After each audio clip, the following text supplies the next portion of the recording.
கர்த்தருடைய பரிசுத்த நாமத்திற்கு மகிமை உண்டாகட்டும். இந்த நாளிலும் கர்த்தருடைய சமூகத்தில் வந்து கர்த்தரை பாடி மகிமைப்படுத்தி அவரை துதிக்க முடியாத ஒரு ஸ்லாக்கியத்தை கர்த்தர் நமக்கு கிஃப்டாக கொடுத்தார். இதெல்லாம் கிஃப்ட்டு. இது கர்த்தரை துதிப்பது, கர்த்தரை பாடுவது, கர்த்தரை மகிமைப்படுத்துவது, அவருடைய வார்த்தையை தியானிப்பது நமக்கு என்னது? கிஃப்ட்டு. உலகத்தில் கிடைக்க முடியாத கிஃப்ட் இதுதான். கர்த்தரை பாடுவது, கர்த்தரை துதிப்பது, கர்த்தரை மகிமைப்படுத்துவது நமக்கு கிடைத்திருக்கிற கிஃப்ட்டு. அந்த வார்த்தையை கவனித்து கேட்கிறோம் பார்த்தீங்களா? இது பெரிய பிளஸ்ஸிங், பெரிய பிளஸ்ஸிங். ஒரு வசனத்தை நாம் வாசிப்போம். 3 யோவான், அதில் ஒரே அதிகாரம் மட்டும்தான் உண்டு. அதில் யோவான் அப்போஸ்தலன் அவர் எழுதுகிறார், மூப்பனாகிய நான் சத்தியத்தின்படி நேசிக்கிற பிரியமான காயுவுக்கு எழுதுகிறதாவது. வசனத்தை நல்லா கவனிக்கணும். எப்படி? மூப்பனாகிய நான் சத்தியத்தின்படி நேசிக்கிற பிரியமான காயுவுக்கு எழுதுகிறதாவது, பிரியமானவனே, உன் ஆத்துமா வாழ்கிறது போல நீ எல்லாவற்றிலும் வாழ்ந்து சுகமாயிருக்கும்படி வேண்டுகிறேன். பிரியமானவனே, உன் ஆத்துமா வாழ்கிறது போல நீ எல்லாவற்றிலும் வாழ்ந்து சுகமாயிருக்கும்படி வேண்டுகிறேன். நல்ல கவனிங்க. இந்த வார்த்தை யாருக்கு பொருந்தும் அப்படின்னு தெரியணும். இந்த வார்த்தை யாருக்கு பொருந்தும்? மேல எழுதுறாரு, சத்தியத்தின்படி நேசிக்கிற பிரியமான காயுவுக்கு. இப்போ இது எல்லாருக்கும் பொருந்துமா? எல்லாருக்கும் பொருந்துமா? பொருந்துமா? பொருந்தவே பொருந்தாது. நல்லா புரிஞ்சுக்கோங்க, ஏமாந்துடக்கூடாது. இது எல்லாருக்கும் இந்த வசனம் பொருந்தாது. பிரியமானவனே, உன் ஆத்துமா வாழ்கிறது போல நீ எல்லாவற்றிலும் வாழ்ந்து சுகமாயிருக்கும்படி வேண்டுகிறேன் அப்படின்னா இது யாருக்கு மட்டும்தான் பொருந்தும்? காயுவுக்கு மட்டும்தான் பொருந்தும். அல்லது காயு போன்ற இருதயம் உடையவனுக்கு இது என்ன செய்யும்? பொருந்தும். எல்லாருக்கும் பொருந்தாது. தயவு செய்து ஏமாந்துட வேண்டாம். நீ கிறிஸ்தவ உலகத்தில் இந்த வசனத்தை வாசித்து ஆசீர்வதிச்சுட்டு போயிடுவாங்க. ஆனால் அது பொருந்துமா அப்படின்னு யோசிக்கிறதே இல்லை. நீங்களும் நானும், நான் இப்படியா இந்த உலகத்தில் நான் எவ்வளோ வேணாலும் ஏமாறுவேன். ஆனால் ஆண்டோடைய வார்த்தையில் மட்டும் நான் ஏமாறவே மாட்டேன். உலகத்தில் நான் ஏமாறதுக்கு ரெடி, ஆனால் ஆண்டோடைய வார்த்தையில் ஏமாற நான் ரெடியாக இல்லை. நல்லா புரிந்து கொள்ளுங்க. இதே மாதிரி இந்த வார்த்தை உங்களுக்கு பலிக்க வேண்டும் என்றால் இந்த வார்த்தைக்கு உரியவர்களாய் நாம் இருக்க வேண்டும். பிரியமானவனே, உன் ஆத்துமா வாழ்கிறது போல. அப்போ சத்தியத்தின்படி நேசிக்கிற, அப்போ சத்தியத்தின்படி நடக்கிறவனுக்கு தான் அந்த வார்த்தை என்ன செய்யும்? பொருந்தும். எல்லாருக்கும் இது பொருந்தாது. மைக் இருக்கு, கரண்ட் இல்லைன்னா இது வேஸ்ட் தானே. நான் மைக் வாங்கிட்டு வந்துட்டேன், ஒர்க் ஆகுமா? கரண்ட் இல்லைன்னா ஒர்க் ஆகுது சார். அதே மாதிரி தான் சத்தியத்தின்படி நீங்க வாழலை அப்படின்னா வசனம் உங்களுக்கு என்ன செய்யாது? எனக்கும் வேலை செய்யாது. அது பட்சபாதமற்றது, அது பாரபட்சமற்றது. அதனே தான் நம்ம சத்தியத்தை எந்த அளவுக்கு அறிந்து கொண்டிருக்கிறோம், சத்தியத்தின்படி எந்த அளவுக்கு வாழ்வதற்கு நாம் விரும்புகிறோம் என்பது முக்கியம். நாம் வாழலைங்கிறத கூட காரியம் இல்லை. நாம் சத்தியத்தின்படி வாழலைங்கிறது காரியம் இல்லை. விரும்புகிறோமா? அந்த சத்தியத்தின்படி நான் என்ன செய்யணும்? வாழணும். முதல்ல விரும்பணும். விரும்பிட்டா நீ வாழ்ந்துருவ. நீ விரும்பிட்டா வாழ்ந்துருவ. கர்த்தர் உங்களுக்கு விருப்பத்தை தான் பார்க்குறாரு. இப்படி வாழ வேண்டுமே அப்படிங்கிற விருப்பம் தான் கண்டிப்பாக உன்னை வாழ வைத்தே தீர்வார். அவர் தான் நம்முடைய ஆண்டவர். அதுக்காகத்தான் அவர் ஜீவனை கொடுத்தார். எனவே தெளிவாய் நீங்கள் ஒன்றை புரிந்து கொள்ள வேண்டும். அப்போ உன் ஆத்துமா வாழ்கிறது போல நீ எல்லாவற்றிலும் வாழ்ந்து சுகமாய் இருப்பாயாக அப்படிங்கிற வசனத்தை நீங்கள் சும்மா சுதந்திரித்து கொள்ள முடியாது. வேணா தொங்க போடலாமே தவிர அது உங்களுக்கு சொந்தமாய் மாறவே செய்யாது. எனவே தான் வேதம் நமக்கு தெளிவாய் சொல்லுகிறது. பிரியமானவர்கள், அடுத்த வசனம், 3வது வசனம், சகோதரர் வந்து நீ சத்தியத்தில் நடந்து கொள்கிறாய் என்று உன்னுடைய உண்மையை குறித்து சாட்சி கொடுத்த போது மிகவும் சந்தோஷப்பட்டேன். என்ன சந்தோஷம்? மிகவும் எப்போ? எத்தனை பேர் இதை வாஞ்சிக்கிறாங்க சொல்லுங்க. இந்த உலகத்துல நான் சத்தியத்தின்படி வாழ வேண்டும். கிருபை இருக்கு. கிருபையில் நீதிமன் ஆக்கிட்டாரு, பரிசுத்தவன் ஆக்கிட்டாரு, பூரணம் ஆக்கிட்டாரு. இதெல்லாம் கிருபை. இந்த கிருபை மட்டும் பத்தாது. ஆனால் சத்தியத்தில் நாம் என்ன செய்யணும்? நடக்கணும். இதை மற்றவங்களும் என்ன செய்யணும், என்ன கொடுக்கணும், சாட்சி கொடுக்கணும்.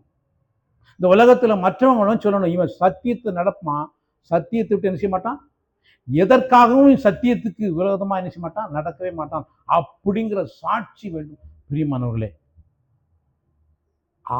லட்சம் பேர்ல ஒருத்தனா இருந்தாலும் சத்தியத்தின்படி நடக்கிறவனா இருக்க வேண்டும். அவன் அங்க அந்த லெட்டரும் ஒருவனுக்கு தான் எழுதுகிறார். பிரியமானவனே, நேசிக்கிற பிரியமான காயுவுக்கு எழுதுகிறாவது, 4வது வசனம், என் பிள்ளைகள் சத்தியத்திலே நடக்கிறார்கள் என்று நான் கேள்விப்படுகிற சந்தோஷத்திலும் அதிகமான சந்தோஷம் எனக்கு இல்லை.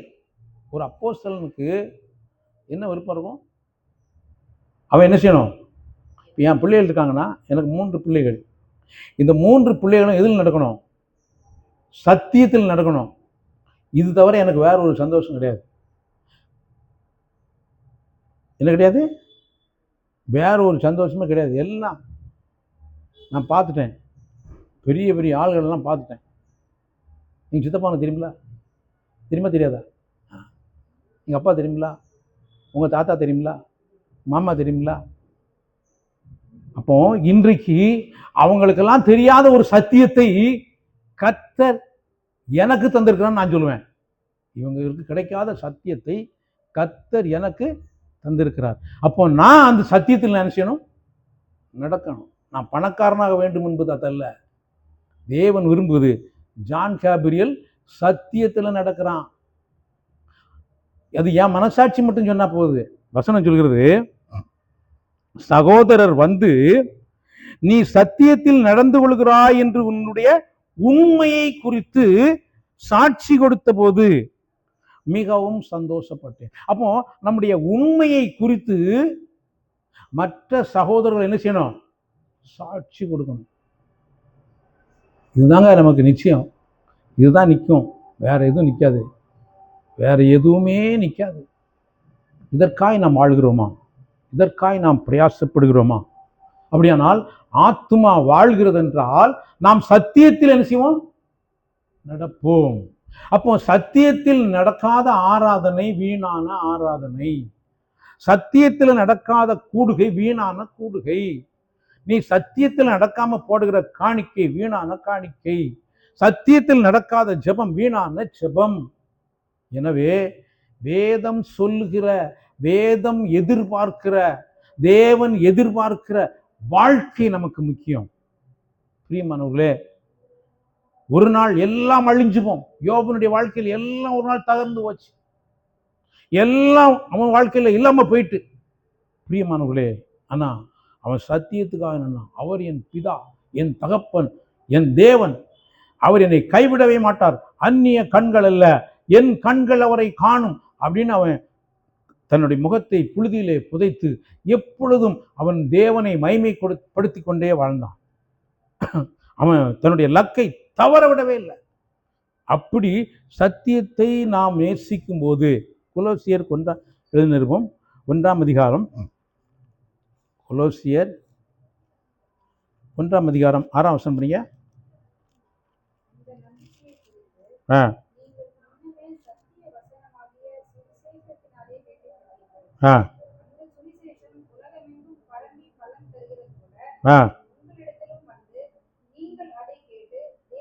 அதை கேட்டு, அதை கேட்டு தேவ கிருபையை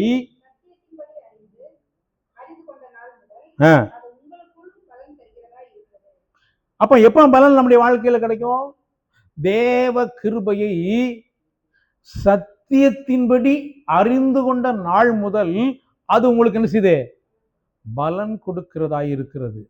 அப்போ நம்முடைய வாழ்க்கையில பலன் இருக்க வேண்டும்.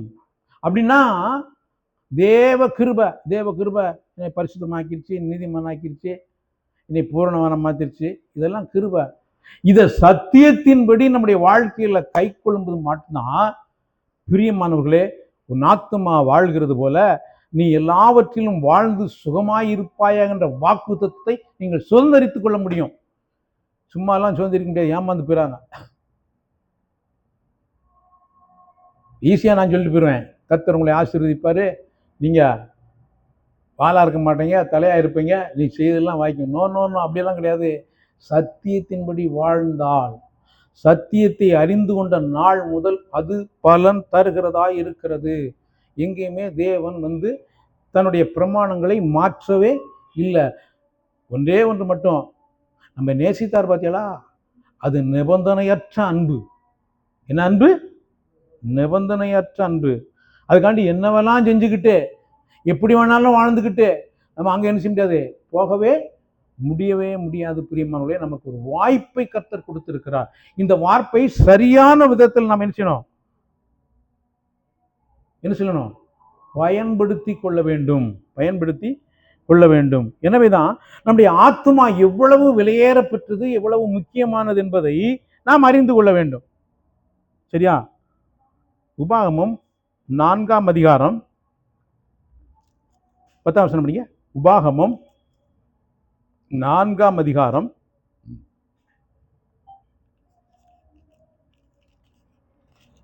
10ஆம் வசனம்.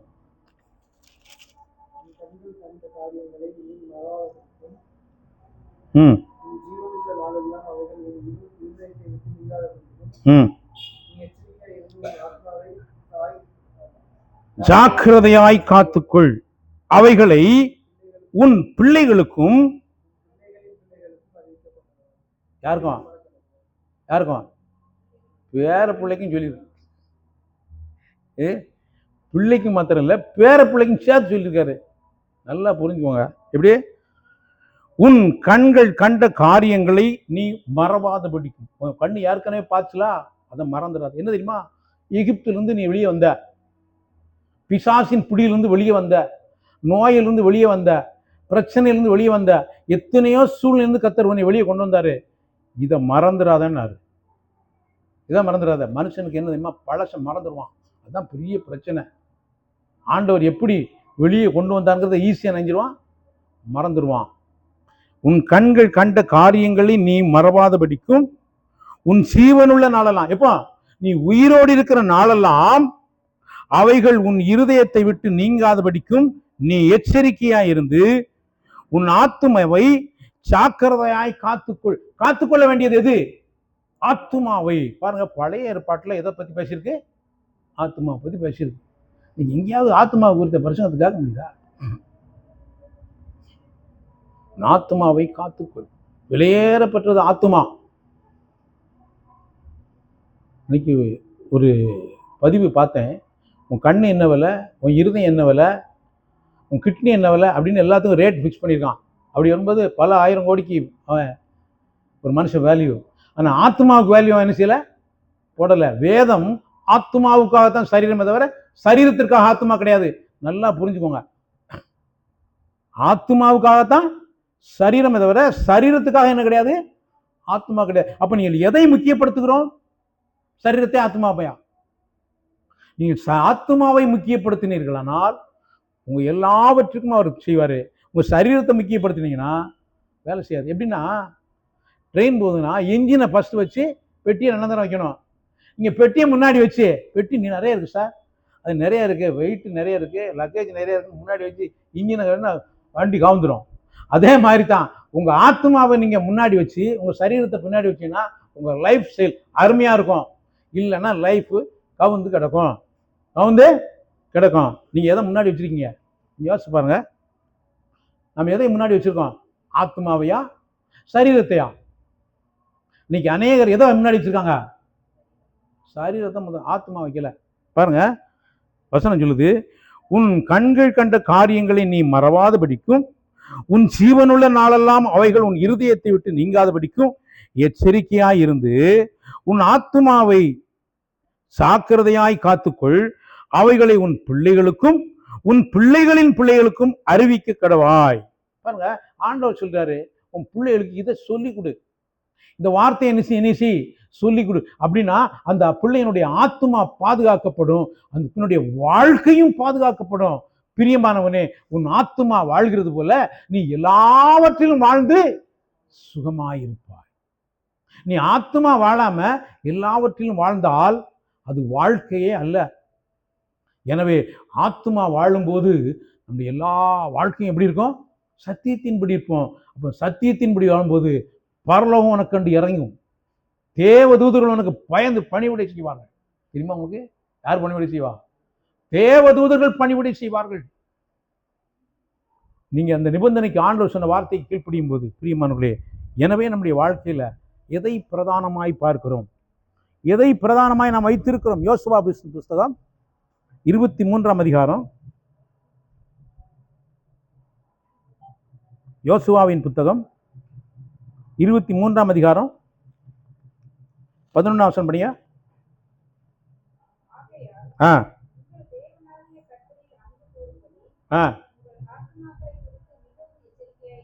எதை குறித்து எச்சரிக்கையா இருக்கணும்? உங்கள் தேவனாகிய கர்த்தரில் அன்பு கூறும்படி உங்கள் ஆத்துமாக்களை குறித்து மிகவும் எச்சரிக்கையா இருங்கள். அப்போ தேவனை நேசிப்பது என்னது? என்னுடைய ஆத்துமா. உங்க ஆத்துமா தேவனை நேசிக்கலன்னா வேஸ்ட். நல்லா புரிஞ்சுக்கோங்க. உங்க ஆத்துமா வேற ஏதாவது நேசித்தீங்கன்னா அவுட்டு. ஆனா உங்க ஆத்துமா அவரை நேசித்தால் உங்க வாழ்க்கை ஜெயம். அதுக்கு முந்தின வசனம் படிங்க. உங்களில் ஒருவன் 1000 பேரை துரத்துவான். பைபிளை கரெக்டா படிக்கணும். படிக்க தெரியாம பைபிள் படிக்க கூடாது. உங்களில் ஒருவன் 1000 பேரை துரத்துவான்.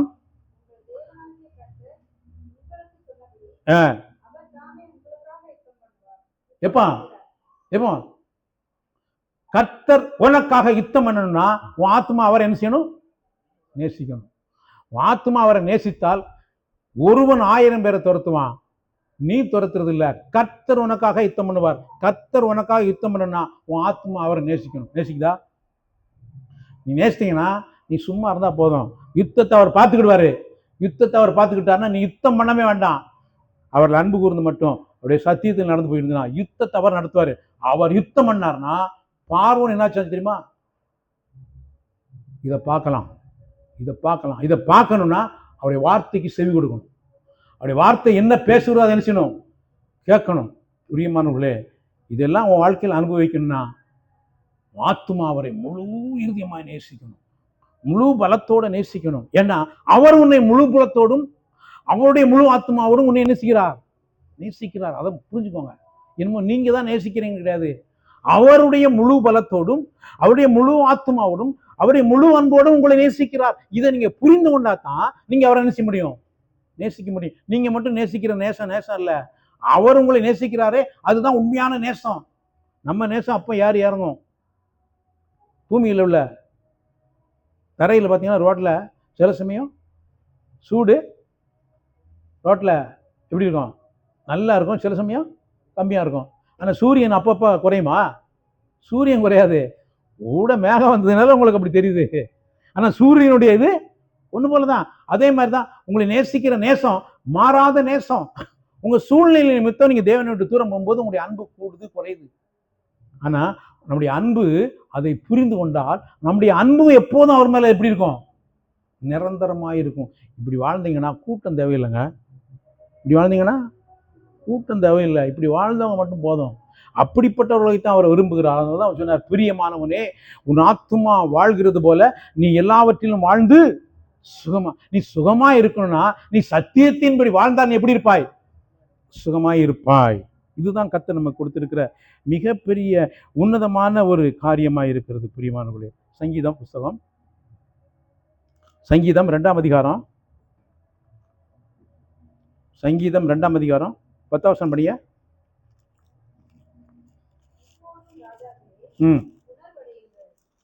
ராஜாக்களே, ராஜாக்கள் என்ன செய்யணுமா? உணர்வடையணுமா?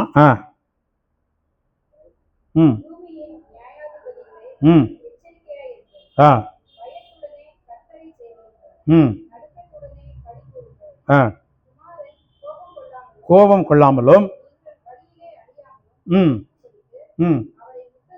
அவரை என்ன செய்யுங்க? அவரை முத்தமிட்டால் உங்களுடைய முத்தத்திற்கு அவர் ஏங்குகிறார். ஹல்லேலூயா.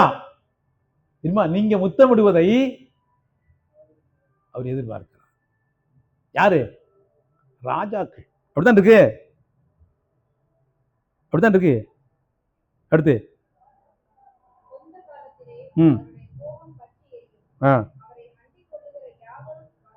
அவரை அண்டிக் கொள்ளுகிற யாவரும். உலகத்தில் யார் பாக்கியவான்? அவரை பற்றி கொள்கிறவன், அவரை அண்டிக் கொள்கிறவன் பாக்கியவான். பாக்கியவான். இந்த பாக்கியவான்ல நீங்க இருந்துட்டீங்கன்னா உன் ஆத்துமா வாழ்கிறது போல. ராஜாவை பார்த்து பேசுறாரு பாருங்க, இப்படி ராஜாக்களை உணர்வடையுங்கள், பூமியின் நியாயாதிபதிகளே எச்சரிக்கையாயிருங்கள். யாருக்கு பேசிட்டு இருக்காரு? ராஜாக்களுக்கும் நியாயாதிபதிகளுக்கும். ராஜாக்களா இருந்தாலும் நியாயாதிபதியா இருந்தாலும் கர்த்தர் முத்தமிடலாம். நீங்களும் நானும் அவரை என்ன செய்யலாம்? முத்தமிடலாம். அவரை முத்தமிடுவது என்பது என்ன தெரியுமா? அவருடைய வார்த்தையை நேசிப்பது, அவருடைய வார்த்தையை விசுவாசிப்பது, அவருடைய வார்த்தைக்கு கீழ்ப்படிவது தான் அவரை முத்தமிடுவது. சரியா? அவர் வார்த்தைக்கு கீழ்ப்படிவது தான் அவரை முத்தமிடுவது. தவறாய் புரிந்து கொள்ளக்கூடாது. அப்போ இயேசு எங்க போய் முத்தமிட? இயேசு இந்த பூமியில் இருந்தபோது அவருடைய பாதத்தில் போய் மரியா என்ன செஞ்சா? பரிமளத்தை அளிச்சு அவர் முத்தமிட்டா. தலைமையினால் தொடை தக்க முடியுமா? இப்போ வார்த்தை இருக்கு. அந்த வார்த்தையை நீங்கள் நேசிப்பது, அந்த வார்த்தைக்கு கீழ்ப்படிவு தான் என்ன செய்யுது? நான் ராஜாவாயிட்டேன், தப்பிக்க முடியாது. நான் நியாயாதிபதியாக இருக்கேன், ஜட்ஜாக இருக்கேன், தப்பிக்க முடியாது. நீ ராஜாவாக இருந்தாலும் தப்பிக்க முடியாது, நியாயாதிபதியாக இருந்தால். ஆனால் அவரை முத்தமிட்டால், அவருடைய வார்த்தையை நேசித்தால், அவருடைய வார்த்தையை கீழ்ப்படிந்தால், பிரியமானவர்களே, நீ ஆசீர்வாதமாக இருக்கலாம். இதெல்லாம் சும்மா நேற்று கேட்டது போல. இப்படிப்பட்ட ஆசீர்வாதங்களை நாம் சுதந்திரிப்பதற்கு ஆண்டவர் என்ன வச்சிருக்காரு? எவ்வளோ பெரிய ட்ரெயின்னாலும் தண்டாவில் தான் சார் போக முடியும். எவ்வளோ பெரிய ட்ரெயின்னாலும், எவ்வளோ பெரிய கப்பல்னாலும் சமுத்திரத்தில் தான் போக முடியும். சரியா? அதே மாதிரி தான் எவ்வளோ பெரிய எப்படிப்பட்ட ராக்கெட்டாக இருந்தாலும் எரிபொருள் இல்லாமல் என்ன செய்ய முடியாது? போக முடியாது. இதெல்லாம் இயற்கையானது. இதெல்லாம் அப்போ கடவுள் இல்லாமல் நம்மளால் ஒன்றுமே செய்ய முடியாது. அதனால் நாம் நல்லா இருக்கும்போதே, இளம் பிராயத்தில் நம்முடைய புத்தி தெளிவாக இருக்கும்போது, நம்முடைய சிந்தை தெளிவாக இருக்கும்போது, நம்முடைய மனம் தெளிவாக இருக்கும்போது அவரை பற்றி கொள்ள வேண்டும். எப்போ? எல்லாம் தெளிவாக இருக்கும்போது இதை நாம் பற்றி கொள்ள வேண்டும். லூக்கா எழுதின சுவிசேஷம் 21 அதிகாரம் இயேசு சொன்ன காரியத்தை நாம் பார்ப்போம். லூக்கா எழுதின சுவிசேஷம் 21 அதிகாரம் 34 வசனம் படிங்க. லூக்கா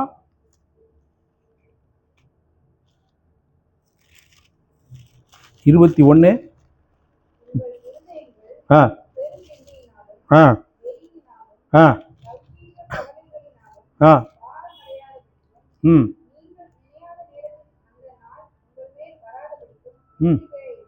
யாருக்கு சொன்னாரு இத? அதை படிங்க.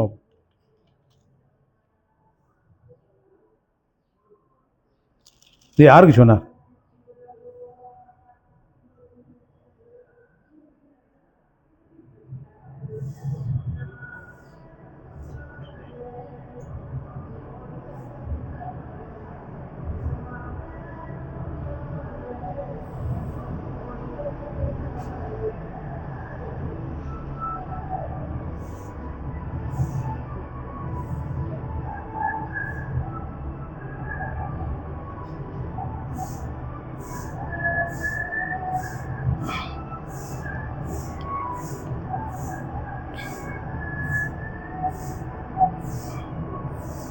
ஏழாம் வசனம் நீங்க படிங்க. 7ஆம் வசனம்.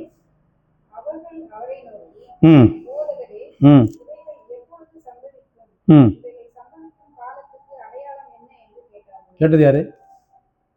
அவருடைய அப்போஸ்தலர்கள். அவருடைய அப்போஸ்தலர்கள் அவங்க கேட்டாங்க. அவருக்கு தான் அவர் பதில் சொல்லிட்டு கீழே வரைக்கும் வரார்.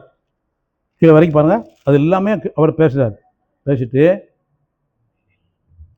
அவங்களுக்கு தான் சொல்றாரு. என்ன சொல்றாரு? உங்கள் இருதயம் பெருந்திண்டியினாலும் வெறியினாலும் லௌகிக கவலைகளினாலும் பாரமடையாதபடிக்கும், நீங்கள் நினையாத நேரத்தில் அந்த நாள் உங்கள் மேல் வராதபடிக்கும் எச்சரிக்கையாயிருங்கள். பூமியில் எங்கும் குடியிருக்கிற அனைவர் மேலும் அது ஒரு கண்ணியை போல வரும். ஆகையால் இனி சம்பவிக்க போகிற இவைகளுக்கெல்லாம் நீங்கள் தப்பி மனுஷகுமாரனுக்கு முன்பாக நிற்க பாத்திரவான்களாக எண்ணப்படுவதற்கு எப்பொழுதும் ஜெபம் பண்ணி விழித்திருங்கள். எப்பொழுதும் ஜெபம் பண்ணி விழித்திருங்கள். பாருங்க, ஆண்டவர் தம்முடைய அப்போஸ்தலர்களுக்கு கொடுத்த மிகப்பெரிய எச்சரிப்பு.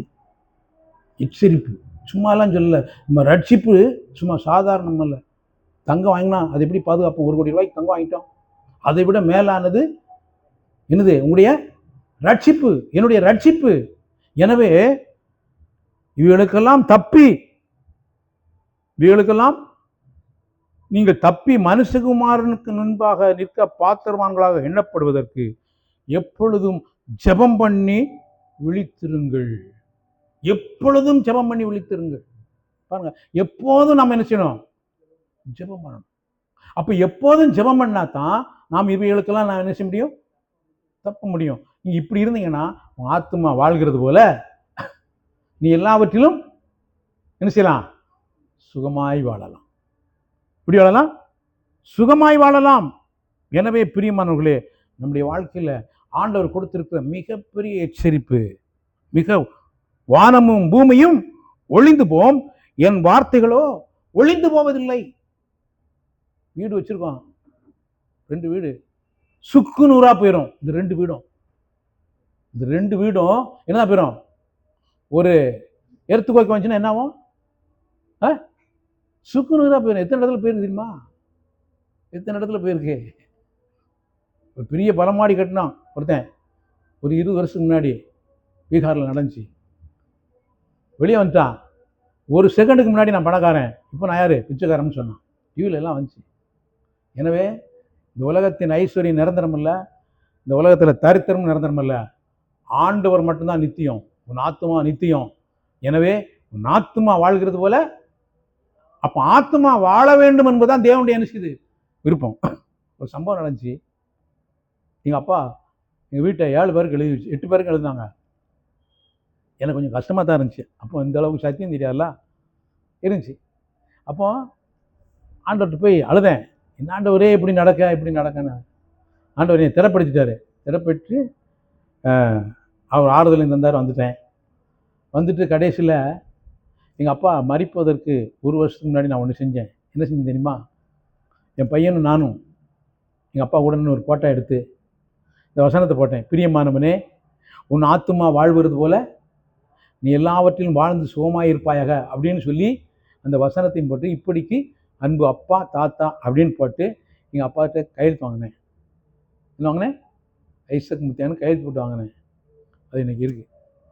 அப்போ நாம சத்தியத்தில் நடந்தா தான் இதை என்ன செய்ய முடியும்? நாம சத்தியத்தில் நடக்காம அந்த வார்த்தை என்ன செய்யாது?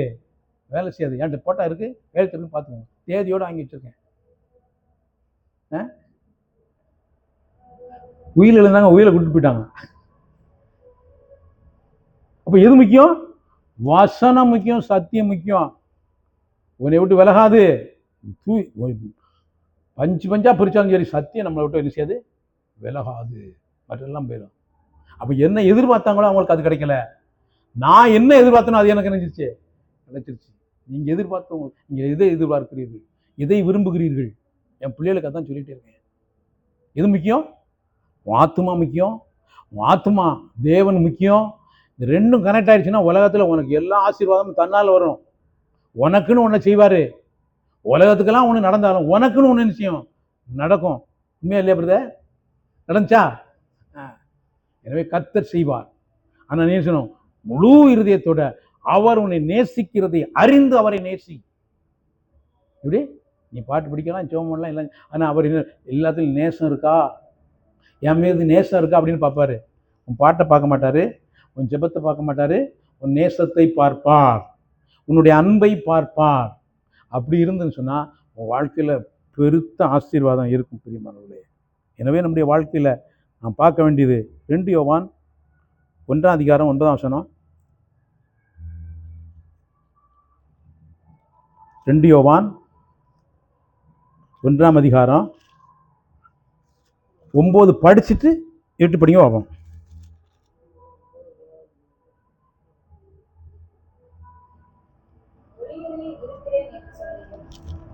2 யோவான் 1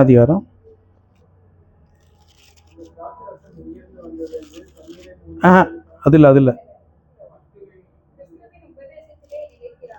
கிறிஸ்துவின்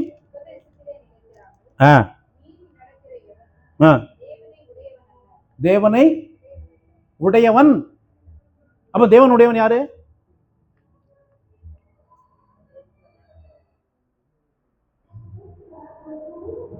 கிறிஸ்துவின் உபதேசத்திலே நிலைத்திராமல் மீறி நடக்கிற எவனும் தேவனை உடையவன் அல்ல. கிறிஸ்துவின் உபதேசத்தில் நிலைத்திருக்கிறவனோ பிதாவையும் குமாரனையும் உடையவன். நாம் யாரப்பா? சத்தியத்தில் நடந்த யாரு? பிதாவையும் குமாரனையும் உடையவர்கள். உலகத்தில் எது இல்லாமல் இருந்தாலும் இல்லாமல் போட்டாலும் இது 2 இல்லாமல் இருந்தீங்கன்னா வேஸ்ட்டு. 2 இருந்ததுன்னா ஒன்றுமே இல்லாட்டும் கவலைப்பட வேண்டாம். ஒன்றுமே இல்லாட்டும் கவலைப்பட வேண்டாம். உங்களுக்கு போய் சொல்லும்போது புரியுதேன். நம்ம முதல்வர் ஜெயிச்சிட்டாரு போன ட்ரிப்பு, ரிசல்ட் வந்துருச்சு. பதவி ஏற்கிறதுக்கு முன்னாடியே மெஜாரிட்டி வந்துருச்சுன்னு சொன்னோடனே அவ்வளவு ஆஃபீஸர்ஸ் எங்கே போயிட்டான்? வீட்டுக்கு போயிட்டான். ஏன்? ஜெயிச்சிட்டாரு. ஆனால் பதவி ஏற்கல. அதே மாதிரி தான் நீ சத்தியத்தை உடையவனா இருப்பேன்னா உன்னை சுற்றி தேவதூதர்கள் உனக்கு பணிவிடை செய்ய தயாராக இருப்பான். வேதம் சொல்லுது. இதெல்லாம் நீங்கள் பார்க்கணும். இதை வேதத்தை படிக்கும்போது தான் உங்களுக்கு தெரியும். வேதத்தை படிக்கும்போது தெரியும் உங்களுக்கு. பணிவிடை செய்ய யாருப்பா? தேவதூதர்கள். சோதனை முடிஞ்ச உடனே இயேசுவுக்கு தேவதூதர்கள் பணிவிடை செய்தார்கள் இருக்கு. அதே மாதிரி உங்களுக்கும் எனக்கும் அவர் பணிவிடை செய்கிற ஆவிகளை கர்த்தர் கொடுத்திருக்கிறார். அடுத்து 8ஆம் வசனம் படிங்க. உங்கள் செய்கைகளின் பலனை இழந்து போகாமல். என்ன பலன் உண்டு? நம்முடைய செய்கைக்கு என்ன உண்டு? என்ன பலன்? பூரண பலன். இல்லையா? சம்பளம் வாங்கினா முழு சம்பளத்தை வாங்கணும். பென்ஷன் வாங்கினா ஃபுல் பென்ஷன், ஆஃப் பென்ஷன் இருக்கு. 33 வருஷம் சர்வீஸ் பண்ணா ஃபுல் பென்ஷன், 15 வருஷம் சர்வீஸ் பண்ணா ஆஃப் பென்ஷன். இப்போ பென்ஷனே கிடையாது, அது வேறு விஷயம். ஆனால் எனக்கு ஃபுல் பென்ஷன் வருது. ஏன்? அந்த 33 வருஷத்தையும் சர்வீஸ் முடிச்சிட்டேன். அதே மாதிரி தான் சத்தியத்தில் நாம் சரியாக நடக்கும்போது நமக்கு என்ன உண்டு? உங்களுக்கும் உண்டு, பூரண பலன் உண்டு. இப்போ நான் கூட நிறைய தப்பு பண்ணியிருக்கேன். அதெல்லாம் நம்ம தப்பே பண்ணலாம்னு சொல்லல. ஆனால் தப்பு பண்ணாலும் நம்ம மேலே கிருபையாக இருந்தார். அதான் இதோ தெரியல. உங்கள் மேலே அவருக்கு கிருபையாக இருப்பார். இன்னைய விடலாம் நீங்கள் தப்பு பண்ணியிருக்க மாட்டியா? அதையும் சொல்லிடுறேன். இன்னைய விடலாம் நீங்கள் தப்பு பண்ணியிருக்க மாட்டியா? ஏன்னா உங்களுக்கும் இயேசுவின் ரத்தம் தான், எனக்கும் இயேசுவின் ரத்தம் தான். இயேசுவின் ரத்தம் சகல பாவத்தை நீக்கும் நிச்சயம். அதனால் உங்களை விட நான் நல்லவன் அப்படிலாம் ஒன்றுமே கிடையாது. நான் புரிஞ்சுக்கிட்டேன், அவ்வளோதான் மேட்ரு. அப்பா அப்படிங்கிறத உணர்ந்துக்கிட்டேன், தெரிஞ்சுக்கிட்டேன். அந்த அன்புக்கு என்னை ஒப்பு கொடுத்துட்டேன். அதனால தான் நான் உங்களை விட எந்த விதத்திலும் மேலானவங்க கிடையாது. தயவுசெய்து அப்படின்னு நினைக்கிறேன். அதனால் நீங்கள் இவர் இப்படி பேசிட்டாரு, இவர் ரொம்ப பரிசுத்தவான் போ. நோ நோ நோ நோ உலகத்திலே மோசமான ஆள்லாம் நாம்னு எனக்கு எனக்கும் இது தெரியும். வேறு யாருக்கும் தெரிய வேண்டாம், அது மட்டும் போதும். ஆனால் இப்படிப்பட்ட பிதா நம்மளை நேசிக்கிறார். அதனால் உங்கள் செய்கைகளின் பலனை இழந்து போகாமல் பூரண பலனை பெறும்படிக்கு எச்சரிக்கையாயிருங்கள். அப்போ நமக்கு என்ன பலன் உண்டு? என்ன உண்டு? பூரண பலன். பிரியமானவர்களே, நமக்கு ஒரு பூரண பலனை தர விரும்புகிறார். அந்த பரிபூர்ண பலனை நாம் பெற்றுக்கொள்ளணும்னா நாம் என்ன செய்யணும்? சத்தியத்தில் நாம் என்ன செய்யணும்? நடக்கணும். இப்போ சத்தியத்தை அறிந்தா தான் நாம் என்ன செய்யணும்? சத்தியத்தில். அப்போ அதுக்கு தான் இந்த வேத வசனத்தை என்ன செய்யணும்? படிக்கணும். அதுக்கு தான் இந்த வேத வசனத்தை என்ன செய்யணும்? படிக்கணும். நீங்கள் சத்தியத்தை அறிந்து கொள்வதற்கு தான். உங்கள் பாஸ்புக்கை ஏன் பார்க்கணும்? சொல்லுங்க பார்ப்போம். உங்கள் பாஸ்புக்கை ஏன் பார்க்கணும்? பாஸ்புக்கை ஏன் பார்க்கணும்? உங்கள் பேலன்ஸ் எவ்வளோ இருக்குன்னு தெரியணும். உங்கள் பேலன்ஸ் எவ்வளோ இருக்குன்னு தெரிஞ்சால் நீங்கள் ஏடிஎம்மையோ அல்ல, அது மாதிரி தான் இந்த பேலன்ஸை, உங்கள் பேலன்ஸ் என்னங்கிறத காட்டுறது தான் இந்த வேத புத்தகம். உங்களுக்கு என்னெல்லாம் செஞ்சுருக்கு அப்படிங்கிறத தெரிஞ்சுக்கிட்டீங்கன்னா அதுக்கப்புறம் நீங்கள் என்ன செய்யணுங்கிறத என்ன செய்யும்? அது சொல்லப்படும். பிரியமானவர்களே, எனவே இப்படிப்பட்ட வாக்குத்தத்தங்கள் நமக்கு இருக்கிறபடினால், எபிரேயர் 3ஆம் அதிகாரம் 12ஆம் வசனம் படிங்க. எபிரேயர் 3ஆம் அதிகாரம் 12.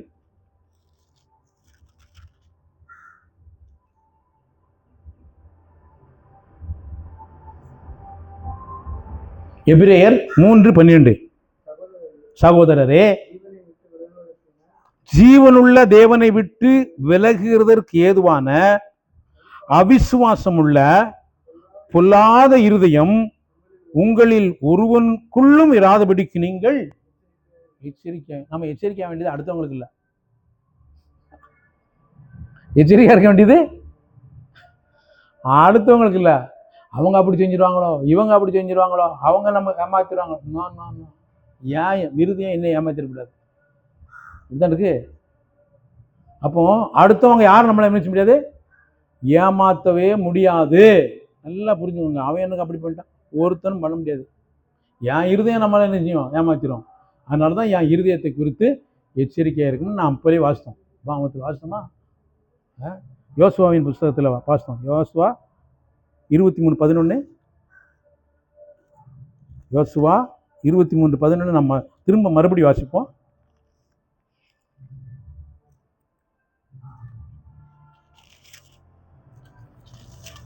யோசுவா 23:11. ஆகையால் உங்கள் தேவனாகிய, அது என்ன சொல்லுங்க, என்ன சொல்லுங்க? அப்ப அதை எப்படி படிக்கணும்? என் தேவனாகிய கர்த்தரிடத்தில் அன்பு கூறும்படி என் ஆத்மாவை குறித்து மிகவும் நான் எச்சரிக்கையா இருப்பேன். அப்ப என் ஆத்மா தேவன் மேல அன்பு வர்றதுக்கு எச்சரிக்கையா இருந்தா அவர் எனக்குரிய காரியத்தெல்லாம் நினைஞ்சிடுவாரு, பார்த்துக்கிடுவாரு. உங்களில் ஒருவன் 1000 பேரை துரத்துவான். உங்கள் தேவனாகிய கர்த்தர் உங்களுக்கு சொன்னபடி அவர் தாமே உங்களுக்காக. அவர் நம்ம யுத்தம் பண்ண வேண்டாம். நம்ம என்ன செய்ய வேண்டாம்? எப்போ யுத்தம் பண்ண வேண்டாம் சொல்லுங்க பாப்போம். எப்போ யுத்தம் பண்ண வேண்டாம்? நாம் அவரை நேசித்தால் நாம் யுத்தம் பண்ண வேண்டாம். அவரை நேசிக்காமல் இருக்கும்போது நம்மளை பாதுகாக்கிறதுக்கு நிறைய பண்ணணும். ஆனால் அவரை நம்ம நேசித்தோம்னா அவர் பார்த்துக்குவார். ஈஸியாக கஷ்டமா? ஈஸி தான், ஆனால் கஷ்டம். ஈஸி தான், ஆனால் கஷ்டம். என்ன? நேசிப்போம், கண்டிப்பாக கர்த்தர் கைவிட மாட்டார். கர்த்தர் கைவிடவே மாட்டார். கைவிடுறதுக்காக ரத்தம் சிந்தினாரு? நான் கேட்கேன், கைவிடுவதற்காக ரத்தம் சிந்தினாரு? இல்லை, அவர் கைவிடவே மாட்டார். அவருக்கு கைவிட தெரியாது. அவருக்கு என்ன தெரியாது? கைவிட. நம்முடைய ஆண்டவருக்கு என்ன தெரியாது? கைவிட தெரியாது, விட்டுவிடவும் தெரியாது. கைவிட தெரியாதவரை நாம் தகப்பனாய் பெற்றிருக்கிறோம், விட்டுவிட தெரியாதவரை நாம் பிதாவாய் பெற்றிருக்கிறோம். இந்த உறுதியை நீங்கள் உடையவர்களாக இருப்பீர்களானால் ஒவ்வொரு ஸ்டெப்பும் அவற்றை கேட்டு வைப்போம். ஒவ்வொரு ஸ்டெப்பும் அவற்றை கேட்டு கேட்டு வைப்போம். ஒவ்வொரு வார்த்தையும் அவற்றை கேட்டு கேட்டு பேசுவோம். ஒவ்வொரு சிந்தையும் அவருடைய சேர்த்துப்போம். அப்படின்னா உங்கள் வாழ்க்கை பத்திரமா இருக்கும், நம்முடைய பிள்ளைகள் பத்திரமா இருப்பாங்க, நம்முடைய வீடு பத்திரமா இருக்கும், நம்முடைய ஆத்மா சேஃப்டியாக இருக்கும். இப்படிப்பட்ட வாழ்க்கையை கர்த்தர் வாழும்படிக்கு தான் கர்த்தர் நம்மை தெரிந்து கொண்டிருக்கிறார், முன்குறித்திருக்கிறார், அழைத்திருக்கிறார், உறுதிப்படுத்தியிருக்கிறார், நிச்சயத்தை தந்திருக்கிறார். இதை நாம் ஈஸியாக எடுத்துக்கொள்ள வேண்டாம். இதுக்காக நம்ம பெரிய கஷ்டமெல்லாம் பட வேண்டாம். சந்தோஷமாக இருக்கலாம், ஜாலியாக இருக்கலாம், மகிழ்ச்சியாக இருக்கலாம், அவரோடு எப்போதும் வாழலாம். அப்படி வாழும்போது நம்முடைய வாழ்க்கை மிகுந்த ஆசீர்வாதமாக இருக்கும். இந்த வாழ்க்கையை சுதந்திரிப்பதற்கு கர்த்தர் தாமே நமக்கு உதவி செய்வாராக. ஆமேன், ஆமேன்.